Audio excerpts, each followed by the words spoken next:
Welcome to Tin Pod Radio. System Audio presents The Original Sin, Episode 3, Deeper Roses to Fall, written by Brian C. Williams, performed by Sophie Flack. The door was fading away, but it was not burning away. The flames were for sure sending a message in their existence, though. They were making a point. The point being that he had better stand back.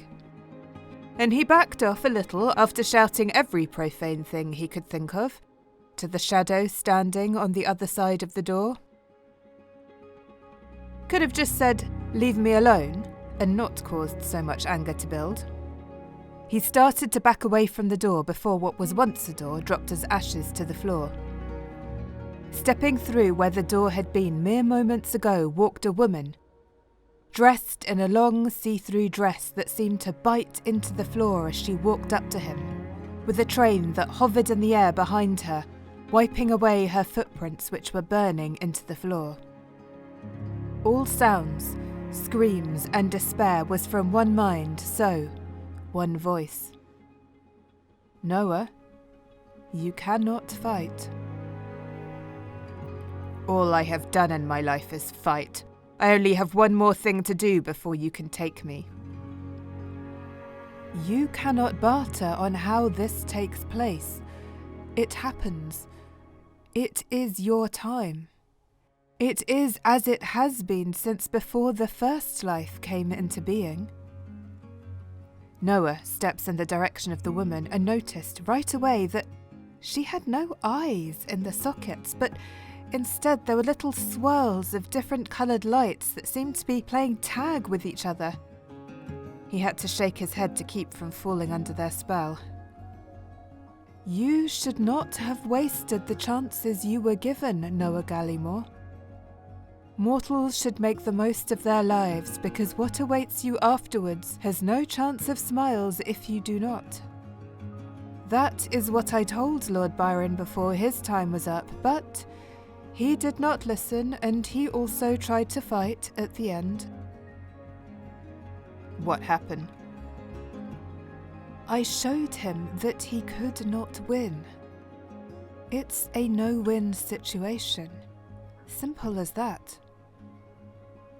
Noah moves right into the woman's face with anger in his heart. "And what will you do to me? Kill me? I think that brain spot I had did that fine enough." "There are things in existence worse than death." "Yes." The moments are silenced as Noah turns from the woman, closes his eyes for a few seconds, and then, suddenly, jerks his head around to face her. The silence is over. "Yes, worse than death. There is your otherworldly Tori Amos wannabe fashion statement. There are things like losing the chance to say I love you to someone you never got to say it to before they left your life. There is a file you forgot to save. Worse than death." The woman sits down on the floor in front of Noah, and he finds himself following her doing the same without really thinking about it.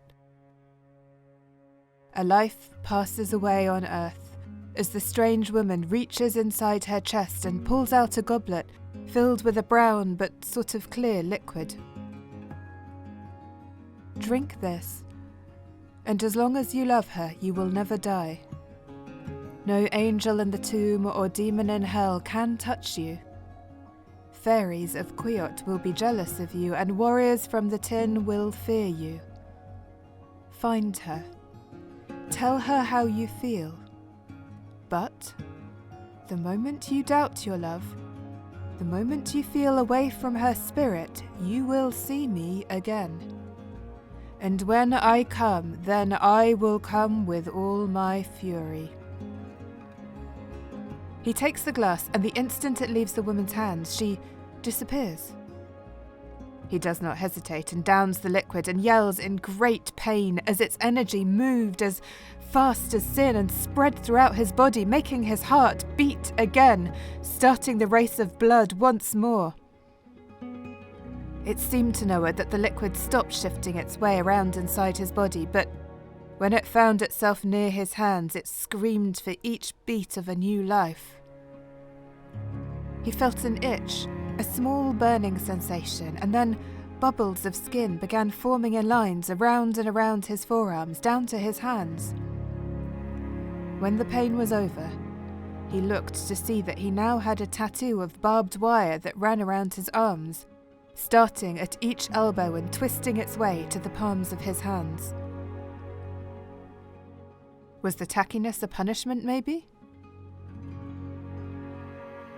What passes off as a make-or-break moment in an ordinary life is by far more important in what it will lead to for many in the future than what it was really all about.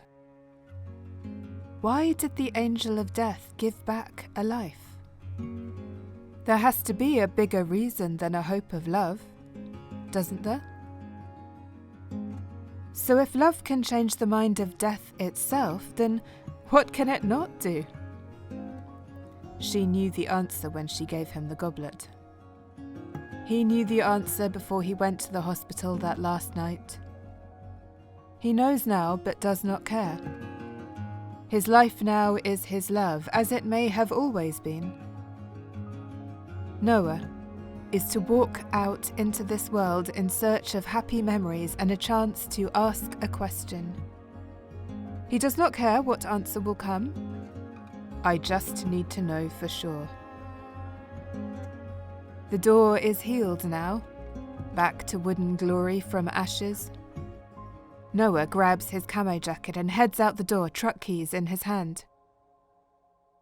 To the reaches of what this means, only death knows, but there is a smile being seen.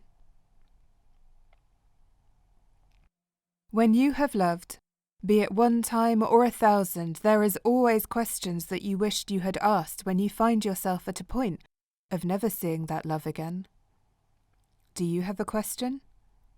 If so, ask it now before it is too late. Second chances are usually only in stories written by the broken-hearted. The end. My name is Sophie Flack, and we hope you enjoyed this system audio performance of the original Sin, Deeper Roses to Fall by Brian C. Williams. For more Tin Universe audio, ebooks, comics, short films and more, visit tinuniverse.blogspot.com. Oh, and check out my own site at sophieflackactress.weebly.com.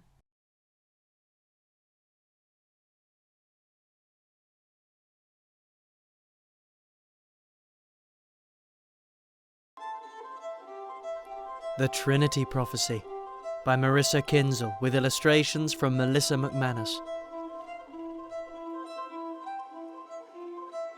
Behind one of the trees at the opening, Neros spotted a figure. She was small, like him, and she had long hair that looked like green leaves woven together. Her skin blended with the bark of the tree she hid behind, and if not for her decorated dress and bright yellow eyes, Neros would not have noticed her. "You're blue," she said. The prince smiled. "I'm not blue, I'm Neros." The girl frowned, concealing herself further behind the tree. "No, I mean your skin, it's blue. And you flew down from that mountaintop all of a sudden. Where does it lead?" Neros looked fondly back up the mountain, though his town was shrouded by a white haze of falling snow. "At the top of the mountain is my home, Vitur. My father is the king, and today he said I'm old enough to explore Endra, all on my own." He smiled, placing his hands on his hips. The girl didn't look so impressed. "Endra is peaceful. Your king was smart to let you explore now, but you're dumb for leaving home." "What? Why?" "Because you have no means of protection." The girl came out from behind the tree, gesturing to Neros with open palms. "What on your person would protect you if I attacked you?" As if to prove her point, the girl stretched out one arm, summoning long limber vines from the tree's canopy. She sent them to wrap around Neros, constricting his body and pinning his arms to his sides as they slipped and circled his torso. The prince cried out in surprise as he was lifted off the ground and brought closer to the girl. "See, you're defenseless," she proclaimed, grinning in defiance. "How do you know that I won't kill you right here, right now?"